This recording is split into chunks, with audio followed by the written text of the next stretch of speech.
بسم اللہ الرحمن الرحیم۔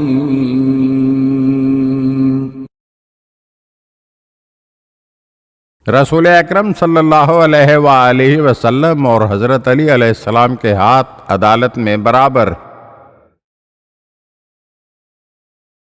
ابو ہریرہ کا بیان ہے کہ وہ ایک روز سرور کائنات محمد مصطفیٰ صلی اللہ علیہ وآلہ وسلم کی خدمت میں پہنچے اور حضور کو سلام کیا۔ حضور صلی اللہ علیہ وآلہ وسلم نے جواب سلام دیا اور ایک مٹھی کھجوریں ان کو عطا فرمائیں۔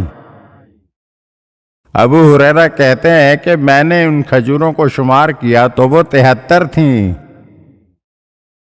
اس کے کچھ دیر بعد میں حضرت علی علیہ السلام کی خدمت میں پہنچا۔ ان کے سامنے بھی کھجوریں رکھی ہوئی تھیں۔ میں نے انہیں سلام کیا، آپ علیہ السلام نے جواب سلام دیا اور مسکرائے۔ حضرت علی علیہ السلام نے بھی مجھے ایک مٹھی کھجوریں عطا فرمائیں۔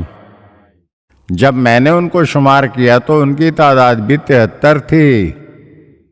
مجھے بہت تعجب ہوا، اس لیے میں فوری طور پر سرور کائنات صلی اللہ علیہ وآلہ وسلم کی خدمت میں حاضر ہوا اور عرض کیا کہ یا رسول اللہ، میں آپ کی خدمت میں حاضر ہوا تھا تو آپ صلی اللہ علیہ وآلہ وسلم نے مجھے مٹھی بھر کھجوریں عطا فرمائیں۔ جب میں نے شمار کی تو 73 تھیں، اور جب حضرت علی علیہ السلام کی خدمت میں گیا تو ان کے آگے کھجوریں رکھی ہوئی تھیں۔ انہوں نے بھی ایک مٹھی کھجور عطا فرمائی تو ان کی تعداد بھی 73 تھی۔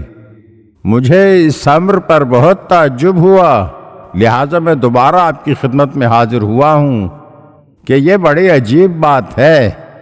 تو حضور صلی اللہ علیہ وآلہ وسلم نے مسکرا کر ارشاد فرمایا، اے ابو ہریرہ، کیا تم کو اس کا علم نہیں کہ میرا ہاتھ اور علی کا ہاتھ عدالت میں یکساں ہیں؟ اگر آپ ہمارے چینل کی نئی ویڈیوز دیکھنا چاہتے ہیں تو ہمارے چینل کو سبسکرائب کریں اور گھنٹی کے بٹن کو دبائیے تاکہ ہر آنے والی ویڈیو آپ کو جلد موصول ہو سکے۔ اور ہاں، لائک اور شیئر ضرور کیجیے اور اپنے قیمتی کمنٹ سے ہمیں آگاہ کیجیے۔ شکریہ۔